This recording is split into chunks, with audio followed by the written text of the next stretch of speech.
Hello dear students, welcome to Gurukul Vishwamitra YouTube channel. Gurukul Vishwamitra YouTube চ্যানেলে তোমাদেরকে স্বাগত জানাচ্ছি। আমি শিশির বলছি। আজকে তোমাদের জন্য কোশ্চেনের সেট নিয়ে এসেছি। আগে আমাদের ক্লাস হয়েছিল তৃতীয় সেটের উপরে, আজকে আমাদের চতুর্থ ক্লাস। আসন্ন কলকাতা পুলিশের এক্সাম এবং ওয়েস্ট বেঙ্গল পুলিশের যে কনস্টেবলের এক্সামে ইংরেজি বিষয় বা ইংরেজি সাবজেক্টের উপর 10টি কোশ্চেন থাকবে। তার উপর আজকেও আমি কিন্তু বেশ কয়েকটি বলবো না, 10টি কোশ্চেনই নিয়ে এসেছি, যেরকমটা পরীক্ষায় থাকার মতো সম্ভাব্য প্রশ্নের তালিকা নিয়ে কিন্তু এসেছি। তো তোমাদেরকে সেই গুরুকুল বিশ্বামিত্র ইউটিউব চ্যানেলে, আমাদের এই চ্যানেলে আবার স্বাগত জানাচ্ছি। কথা না বাড়িয়ে আমি কি করছি, খুব দ্রুত আজকের কোশ্চেন অ্যান্সার সেশনে কিন্তু চলে যাচ্ছি। চলো, আজকের প্রথম প্রশ্ন আবার এসছে, চেঞ্জ দ্য ভয়েস, অর্থাৎ ভয়েস চেঞ্জ করতে হবে। কি বলেছে? হি ওয়াজ অবলাইজড, সে হয়েছিল বাধ্য। কি করতে? টু রিজাইন, অর্থাৎ রিজাইন করার জন্য সে বাধ্য হয়েছিল। বাই কিসের দ্বারা সেরকমটা নেই। প্রথম কথা হচ্ছে সেন্টেন্সটা রয়েছে প্যাসিভ ভয়েসে এবং এইখানে ডুয়ার বা কর্ম সম্পাদনকারী যে ব্যক্তি তার কিন্তু উল্লেখ নেই। উইদাউট ডুয়ার এখানে কিন্তু রয়েছে। তাহলে এই ধরনের বাক্যের ক্ষেত্রে আমাদের কি করা উচিত? যেটা করা উচিত সেটা হচ্ছে অবশ্যই বাইরের থেকে একটা সাবজেক্ট কিন্তু নিয়ে আসা উচিত। দেখি কি আছে। হি ওয়াজ মেড টু রিজাইন, তাকে তৈরি করা হয়েছিল রিজাইন। মেড তো হওয়ার কথা না। To resign was his obligation, এটাও ঠিক হচ্ছে না। ডি নাম্বারে কি বলেছে? অপশন এ, অপশন বি এবং অপশন ডি আমি আগেই কাটা দিচ্ছি। কেন? রেজিগনেশন অবলাইজড হিম, এটা তো আর হতে পারে না। রেজিগনেশন অবলাইজড হিম, অর্থাৎ রেজিগনেশন বিষয়টা বাধ্য করে তাকে, এটা কেমন হয়ে গেল? তাহলে আমি যদি অপশন এলিমিনেটের জায়গা থেকেও ধরি, এ বি সি হলো না, সরি এ বি ডি কিন্তু হলো না, অপশন হয়ে যাবে সি। কিন্তু অপশন সিতে অ্যাক্টিভ ভয়েস হিসেবে ব্যাপারটা কি দাঁড়ালো সেটা দেখি। বলেছি কি, circumstances obliged him to resign, অর্থাৎ পরিস্থিতি তাকে, সার্কামস্ট্যান্সেস মানে কি? পরিস্থিতি। মানুষ যখন, মানে মনে করো আমরা যারা আছি, যে বা যারা কেউ যদি চাকরি করে, সে কিন্তু সহজে কি কোনো চাকরি থেকে সে রিজাইন করে? সে কি চাকরিটা ছেড়ে দেয়? না। পরিস্থিতি হয়তো এমন একটা জায়গায় দাঁড়ায় যে সে সেই পরিস্থিতিতে চাকরি ছাড়তে কিন্তু বাধ্য হয়। তো এই ক্ষেত্রে আমার বাইরের থেকে যেটা সাবজেক্ট হিসাবে নিয়ে আসলাম যাকে, সেটা হচ্ছে সার্কামস্ট্যান্সেস। এই সার্কামস্ট্যান্সেস মানে হচ্ছে পরিস্থিতি। সার্কামস্ট্যান্সেস অবলাইজড হিম, অর্থাৎ পরিস্থিতি অবলাইজড হিম, তাকে বাধ্য করেছিল। কম্পেলড হিম টু রিজাইন, অর্থাৎ চাকরিটা ছেড়ে দিতে বা রিজাইন করতে। তাহলে আমার 1 নম্বর কোশ্চেনের সঠিক উত্তর হয়ে গেল option C, circumstances obliged him to resign. তারপরে প্রশ্ন, find out the error part of the following sentence. আবার সেই এররের কারেকশন, বুঝতেই পারছো। If you don't find any error, your answer is no error. প্রথম কথা হচ্ছে এরর কারেকশন, এবং আমরা যেটা করব সেটা হচ্ছে মূল যে সেন্টেন্সটা রয়েছে সেটা আমরা দেখার চেষ্টা করব যে কোশ্চেন সেন্টেন্সটা কি আছে। The patient was accompanied with his friend, stop, তারপরে রয়েছে নো এরর। এইবার ব্যাপারটা হচ্ছে এখানে কি বলেছে? দ্য পেশেন্ট ওয়াজ অ্যাকম্পানিড, অর্থাৎ রোগীকে সঙ্গ দেওয়া হয়েছিল। তাহলে উইথ হিজ ফ্রেন্ড, এইখানে দুটো জিনিস আছে। একটা হচ্ছে অ্যাকম্পানি বাই, আর একটা হচ্ছে অ্যাকম্পানি উইথ। তাহলে অ্যাকম্পানি বাই মানে হচ্ছে সঙ্গী হওয়া, আর অ্যাকম্পানি উইথ মানে হচ্ছে একই সঙ্গে দুটি কাজ ঘটা। তাহলে এইখানে সেন্টেন্সের যে রিকোয়ারমেন্ট, অর্থাৎ প্রশ্ন বাক্যের যে রিকোয়ারমেন্ট আছে, সেই অনুযায়ী এইখানে উইথের বদলে কি হওয়া উচিত? বাই। তাহলে দেখো তো সেন্টেন্সটা কিন্তু মিনিংফুল হচ্ছে। কীরকম? The patient was accompanied by his friend, অর্থাৎ পেশেন্টটা সে অ্যাকম্পানিড উইথ হয়েছে, বাই হয়েছিল, অর্থাৎ সে তাকে কে সঙ্গ দিয়েছিল?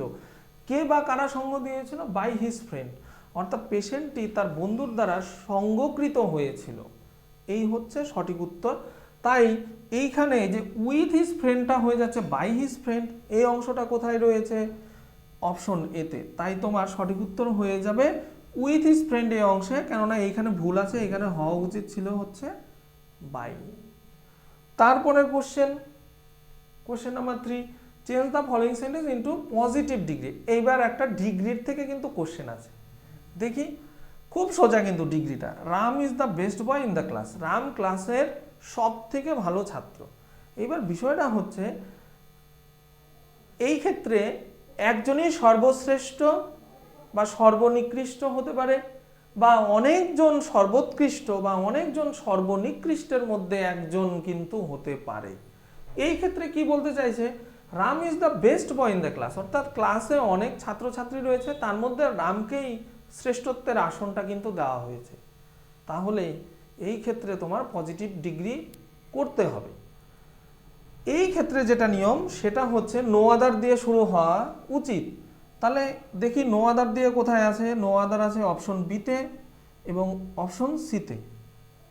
এইবার এইখানে আরেকটা জিনিস বুঝতে হবে, এই যে দা বেস্ট বা বেস্ট যদি ধরি, এটা হচ্ছে সুপারলেটিভ ডিগ্রি, অর্থাৎ প্রশ্ন বাক্যটি রয়েছে সুপারলেটিভ ডিগ্রিতে, তাই এর হচ্ছে positive degree.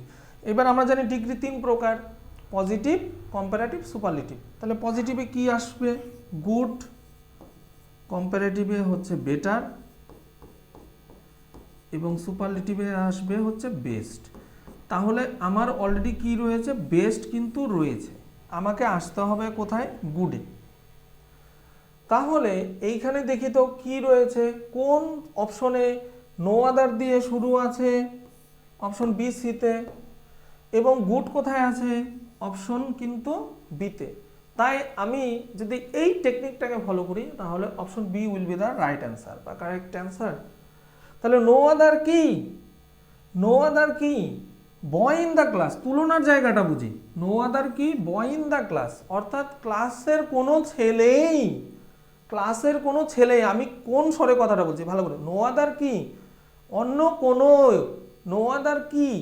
No other boy in the class, no other boy in the class. তারপরে আমার হচ্ছে ভার্ব কি? ইজ, প্রেজেন্ট টেন্সে আছে, তাহলে ইজ। তারপরে কি? অ্যাজ ড্যাশ অ্যাজ, অর্থাৎ অ্যাজ, তারপরে কি? গুড, পজিটিভ ডিগ্রি ফর্মটা আনলাম।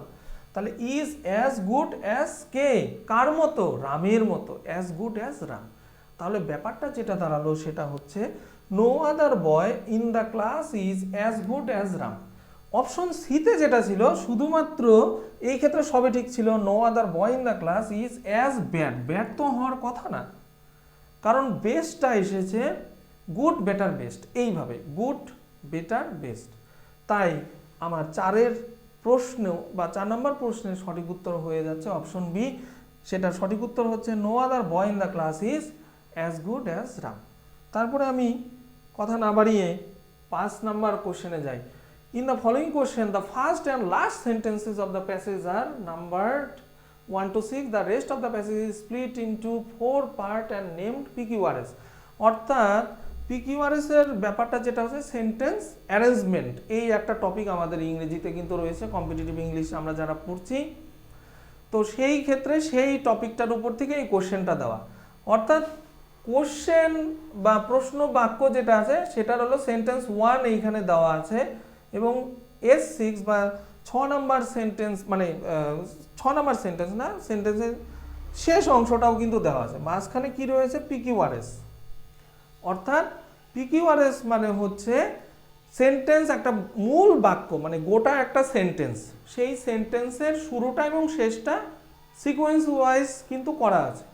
তোমার কাজ হচ্ছে মাঝখানের এই PQRS মানে এই 4টি অংশ যেটা আছে সেটাকে সাজিয়ে লেখা। তো আমি একটু দেখার চেষ্টা করছি এই পাশ থেকে কি বলেছে সেন্টেন্স। এগুলোর উত্তর করতে গেলে যেটা করা উচিত সেটা হচ্ছে যে সেন্টেন্সের শুরুটাকে এবং শেষটাকে ভালো করে দেখা, মাঝখানের অংশগুলিকেও কিন্তু দেখে নেওয়া।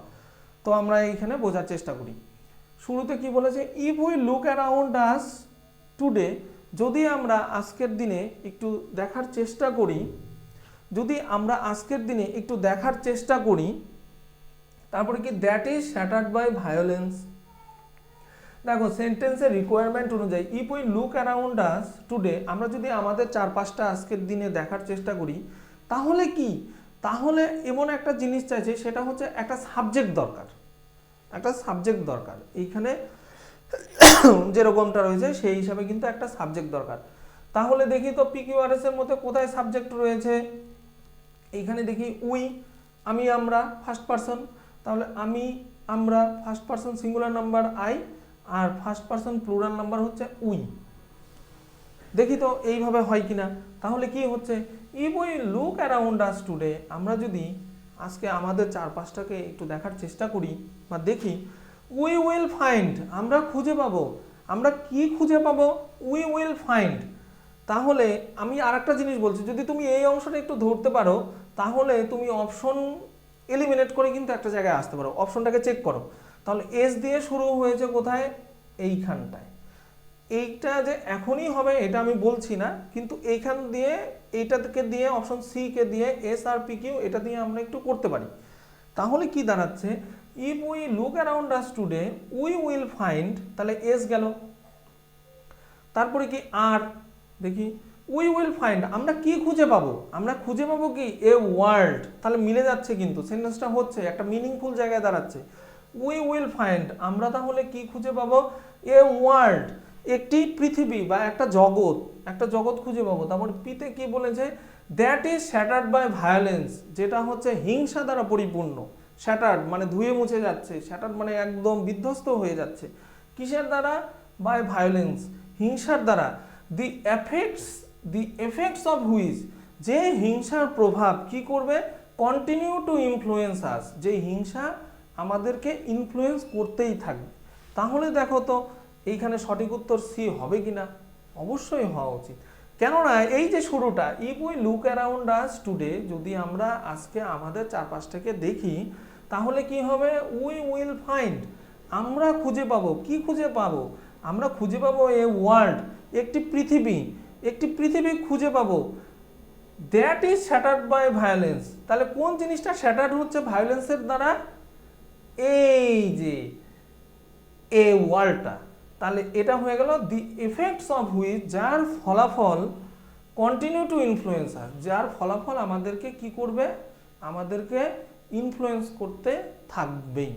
তাহলে আমার সঠিক উত্তর হয়ে গেল কিন্তু এস আর পি কিউ, বাকি কিন্তু এ বি এবং ডি এগুলো কিন্তু হচ্ছে না। তাহলে সেন্টেন্স 1 এবং সেন্টেন্স 6, মানে সেন্টেন্স বলবো না, S1 এবং S6 যদি আমি ধরি, সেটা হচ্ছে এই গোটা সেন্টেন্সের শুরুটা এবং শেষটা কিন্তু দেওয়া আছে। মাঝখানে পিকিউআরএস কিন্তু একটু অন্যরকমভাবে দেওয়া আছে, সেগুলোকে সিকোয়েন্স করে নেই। এবার সিকোয়েন্সটাই তোমাকে করতে হবে, এবং করার পরে যে পিকিউআরএস এর যে রূপটা দাঁড়ালো সেটা হচ্ছে অপশন সি, এই সেন্টেন্স অনুযায়ী। আমি শেষবারের মতো পড়ে দিচ্ছি, দেখো, if we look around us today we will find a world that is shattered by violence, the effects of which continue to influence us. তাহলে এই 5 নম্বর কোশ্চেনের সঠিক উত্তর হয়ে যাচ্ছে অপশন সি। চলো এরপরের কোশ্চেনে আমরা যাচ্ছি। কোশ্চেন নাম্বার হচ্ছে 6, select the most appropriate synonym of the given word. অর্থাৎ এইখানে যে মূল শব্দটি রয়েছে, এই শব্দের একটা সিনোনিম বা সমার্থক শব্দ কিন্তু তোমাকে বের করতে হবে। প্রপোজিশন, এটার মানে যদি তোমার জানা থাকে, বাকি তোমার অপশন একবারেই কিন্তু হয়ে যাবে, দেখলেই হয়ে যাবে। প্রপোজিশন মানে হচ্ছে প্রস্তাব। তাহলে নিচের কোন শব্দের মানে হচ্ছে প্রস্তাব? ইন্টিমেশন, ইন্টিমেট করা মানে হচ্ছে জানানো। প্রোটেস্টেশন মানে প্রতিবাদ। ইনভিটেশন মানে হচ্ছে হলো আমন্ত্রণ। তাহলে প্রপোজাল মানে কি? প্রস্তাব। খুব সহজ। যদি আমার প্রপোজিশনের মানে জানা থাকে এবং তার বাংলা মানে যদি আমি জানি যে প্রপোজিশন মানে প্রস্তাব, তাহলে আমার খুব সহজেই প্রপোজাল যে সঠিক উত্তর সেটা আমাকে বের করতে কিন্তু খুব বেশি বেগ পেতে হবে না, খুব দ্রুত। 7 নম্বর কোশ্চেন, মোস্ট অ্যাপ্রোপ্রিয়েট অ্যান্টোনিম। দেখো, এই নিয়ে আমি 4 নম্বর সেট করাচ্ছি। সিনোনিম এবং অ্যান্টোনিম, এই যে দুটো টপিক, বা যদি একটা টপিকেও ভাবি যে সিনোনিম অ্যান্টোনিম, ইংরেজি পরীক্ষায়, ইংরেজি না মানে যে কোনো পরীক্ষায় ইংরেজি একটা সাবজেক্ট বা বিষয় আছে, আর সিনোনিম অ্যান্টোনিম থাকবে না, এরকমটা কিন্তু হয় না বললেই চলে। তাই প্রতিটা সেটেই দেখবে যে সিনোনিম বা অ্যান্টোনিম কিন্তু রয়েইছে। তাহলে অ্যান্টোনিম বের করতে হবে ভেটেরান। এইবার ভেটেরান মানে হচ্ছে a person who has a long experience in a particular field. যেমন সচিন টেন্ডুলকার, সে হচ্ছে একজন ভেটেরান ব্যাটসম্যান বা ক্রিকেটার, সেটা ভারতের ক্ষেত্রেই রেসপেক্টেই হোক বা বিশ্বের রেসপেক্টে। লতা মঙ্গেশকর একজন, উনি মারা গিয়েছেন, উনি একজন veteran singer in Indian music industry, এরকম। তাহলে ভেটেরান মানে হচ্ছে যার একটা লং এক্সপিরিয়েন্স আছে কোনো একটা পার্টিকুলার ফিল্ডে। তাহলে এর বিপরীত মানে হচ্ছে যে কেবল সদ্য শুরু করেছে, শিক্ষানবিশ, এরকমটা বলতে চাইছে। তাহলে অ্যাক্টিভিস্ট মানে হচ্ছে যে প্রতিবাদী বা খুব অ্যাক্টিভ আছে এরকম। এনথুজিয়াস্ট মানে হচ্ছে বেশ উৎসাহী। মাস্টার মানে প্রভু, তাহলে ভেটেরান মাস্টার এগুলো যেমন কাছাকাছি হয়ে যাচ্ছে। আর নোভাইস মানে কি? শিক্ষানবিশ। নোভাইস মানে হচ্ছে শিক্ষানবিশ, ঠিক আছে। তাহলে আমার ভেটেরানের একদম বিপরীত হয়ে যাচ্ছে হচ্ছে নোভাইস, ঠিক আছে। ভেটেরানের মানে যদি তোমার জানা থাকে তাহলে কিন্তু খুব সহজেই নোভাইস মানে যে শিক্ষানবিশ বা ভেটেরানের বিপরীত বা অ্যান্টোনিম যে নোভাইস, সেটা কিন্তু বের করা আহামরি কিন্তু কোনো কঠিন বিষয় নয়। চলো দেখি তারপরে কি কোশ্চেন নাম্বার 8। এটা খুব সুন্দর একটা কোশ্চেন। এটা হচ্ছে সিঙ্গুলার প্লুরাল নাম্বার যেটা রয়েছে আমাদের চ্যাপ্টার, সেইখান থেকে দেওয়া। বলেছে সিঙ্গুলার ফর্ম অফ ডেটা। এইবার ডেটা আমরা সবসময় ইউজ করি যে মোবাইলের ডেটা শেষ হয়ে গেছে, হ্যাঁ। তো এই যে ব্যাপারটা, ডেটা শব্দটার সঙ্গে আমরা কিন্তু ভীষণ রকমভাবে আজকাল ইউজ টু ডু, মানে খুবই পরিচিত। তাহলে এই ডেটার সিঙ্গুলার ফর্মটা কি? ডেটাম, ডেটাস, ডেটাস। তাহলে এটার সঠিক উত্তর যদি আগের থেকে জানা না থাকে তাহলে একটু মুশকিল। তাহলে এগুলো একটাও হচ্ছে না, হয়ে যাচ্ছে অপশন এ ডেটাম। অর্থাৎ ডেটাম হচ্ছে সিঙ্গুলার ফর্ম মানে তথ্য, আর ডেটা মানে হচ্ছে তথ্য সমূহ, ঠিক আছে। এটা কিন্তু বেশ ভালো একটা কোশ্চেন। আমি মনে করছি ব্যক্তিগতভাবে যে ডেটা এর যে সিঙ্গুলার ফর্ম ডেটাম, এটা জেনে রাখা কিন্তু আমাদের জরুরি। কেননা ডেটা আমরা সবসময় মোবাইল হোক বা আমাদের প্রাত্যহিক নিত্য নৈমিত্তিক জীবনে সবসময় কিন্তু লাগছে। তারপরে প্রশ্ন, fill in the blank with suitable phrasal verb. আবার ফ্রেজাল ভার্ব এই টপিকটাও আমাদের গ্রামারের একটা পার্ট, বা যাই বলি না কেন। তাহলে ফ্রেজাল ভার্ব কি বলেছে? They dash my office yesterday, এই শূন্যস্থানে কিছু একটা বসবে। অর্থাৎ তারা গতকাল আমার অফিসে এসে, মানে যেটা বলতে চাইছে যে দেখা করে গিয়েছিল বা সাক্ষাৎ করে গিয়েছিল বা মিট করেছিল। তাহলে ভালো করে বোঝার চেষ্টা করি। কল আপ মানে কি? স্মরণ করা। কলড আপ মানে স্মরণ করেছিল, মানে past form, just past form দেওয়া। কল অ্যাট মানে সাক্ষাৎ করা, আর কলড অ্যাট মানে সাক্ষাৎ করেছিল, মানে মিট করেছিল। অর্থাৎ কল অ্যাট মানে হচ্ছে কল অ্যাট মানে হচ্ছে তোমার মিট, আর কলড অ্যাট মানে হচ্ছে মেট, ঠিক আছে। তাহলে এইখানকার কিওয়ার্ডটা কি? ইয়েস্টারডে। অর্থাৎ তারা গতকাল আমার সঙ্গে কি সাক্ষাৎ করে না করেছিল, কোনটা ভালো হয়? অ্যাজ পার টেন্স অনুযায়ী বা সেন্টেন্সের রিকোয়ারমেন্ট অনুযায়ী অবশ্যই যেটা হওয়া উচিত সেটা হচ্ছে কলড অ্যাট। অর্থাৎ এখানে ফ্রেজাল ভার্ব যেটা একটু এটা বুদ্ধি করে করা হয়েছে আর কি, যে এখানে call up, called up, call at, called at. অর্থাৎ প্রেজেন্ট ফর্মও আছে, পাস্ট ফর্মও আছে, প্রেজেন্ট ফর্মও আছে, পাস্ট ফর্মও আছে। তাহলে যেটা আমার সেন্টেন্সের রিকোয়ারমেন্ট এবং কিওয়ার্ড অনুযায়ী ইয়েস্টারডে, সেই জন্য আমাকে যেটা করতে হবে সেটা হচ্ছে এইখানে বসবে হচ্ছে কলড অ্যাট, অর্থাৎ সাক্ষাৎ করেছিল। খুব সোজাই ছিল, আহামরি কোনো কঠিন নয়। Question number 10। এটা হচ্ছে স্পেলিং, মানে সঠিক স্পেলিংটার ব্যাপারে বলা আছে। Spelling test, select the correctly spelled word. অর্থাৎ শুদ্ধ বানান যেটা রয়েছে সেটাকে তোমার কি করতে হবে? সিলেক্ট করতে হবে। তো শব্দটা কি? হ্যাপেন্ড, হ্যাপেন্ড, হ্যাপেন্ড, হ্যাপেন্ড, সবই প্রায় একই রকম। আমি দেখি তো কি হয় হ্যাপেন্ড বানানটা লিখলে। HAPPEN, হ্যাপেন্ড মানে কি? ঘটা। তাহলে এইখানে যেটা করা আছে সবগুলোই পাস্ট ফর্মে করা আছে। তাহলে এই হ্যাপেন তো এটা প্রেজেন্ট ফর্ম, তাহলে আমি ইটি যুক্ত করলেই পাস্ট ফর্ম হয়ে যাচ্ছে হ্যাপেন্ড। তাহলে এটা হচ্ছে শুদ্ধ বানান, এবং তোমাকে বলেওছে যে কারেক্টলি স্পেলড ওয়ার্ড যেটা আছে সেটাকেই কিন্তু নির্ণয় করতে হবে বা সেই উত্তরটাকেই করতে হবে। তাহলে দেখো তো HAPPEN, HAPPEN, ED, এটা কি HPEEN, তাহলে এটা হচ্ছে না।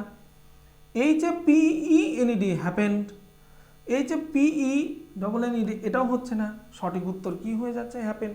এই ধরনের উত্তর করার সময় যদি তোমার চেনা জানা কোনো ওয়ার্ড থাকে সেটা কি করবে, পাশে কোথাও একটু গিয়ে লিখে নেওয়া হলো। তুমি জানোই যে হ্যাপেন বানান এইরকম এবং এইখানে পাস্ট ফর্ম দেওয়া আছে, তাহলে কি হয়ে গেল? হ্যাপেন্ড। তাহলে এই হচ্ছে আমার কোশ্চেন নাম্বার 10। কোশ্চেন নাম্বার 10-এর সঠিক উত্তর হচ্ছে অপশন বি। তো এইভাবে কিন্তু আজকেও আমাদের যেটা হলো সেটা হচ্ছে চতুর্থ ক্লাস বা প্র্যাকটিস সেট, যেটা 4 নাম্বার প্র্যাকটিস সেট ছিল, সেটা কিন্তু শেষ হয়ে গেল। তো আশা করছি আমাদের এই সেশন তোমাদের বেশ ভালো লাগছে এবং তোমরা আমার এই ক্লাস দেখছো বা অন্যান্য স্যারদের ক্লাসও দেখছো। আবার সেই একই কথা, চ্যানেলে নতুন হয়ে থাকলে অবশ্যই চ্যানেলটাকে সাবস্ক্রাইব করে দাও। তোমাদের একটা সাবস্ক্রিপশন আমাদের কাছে কিন্তু যথেষ্ট গুরুত্ব রাখে। আমরা আরও উৎসাহিত হই যে আরও কিছু ছাত্রছাত্রীদের যতটা সম্ভব আমরা দেওয়ার চেষ্টা করব। এবং কোশ্চেন কেমন হচ্ছে সেটা অবশ্যই কমেন্ট করে জানাও, বন্ধুদের মধ্যে শেয়ার করো ভিডিওগুলো। এবং আরও যদি বলতে হয় যে তোমাদের যদি বিশেষ কোনো মতামত থাকে অবশ্যই সেটা কিন্তু আমাদেরকে এই ভিডিওর শেষে বলতে পারো, বা যে কোনো স্যারের ভিডিওর শেষে কিন্তু বলতে পারো যে স্যার এটা এইভাবে করান, তাহলে কিন্তু আমরা কিন্তু অনুপ্রাণিত হয়। তো থ্যাংক ইউ ফর ওয়াচিং। তোমাদের সকলকে আবার ধন্যবাদ জানিয়ে আমার আজকের সেশন অর্থাৎ প্র্যাকটিস সেট 4 আসন্ন ওয়েস্ট বেঙ্গল পুলিশের কনস্টেবল এবং কেপি কনস্টেবলের যে পরীক্ষা রয়েছে সেটা আজকের মতো এখানেই শেষ করছি।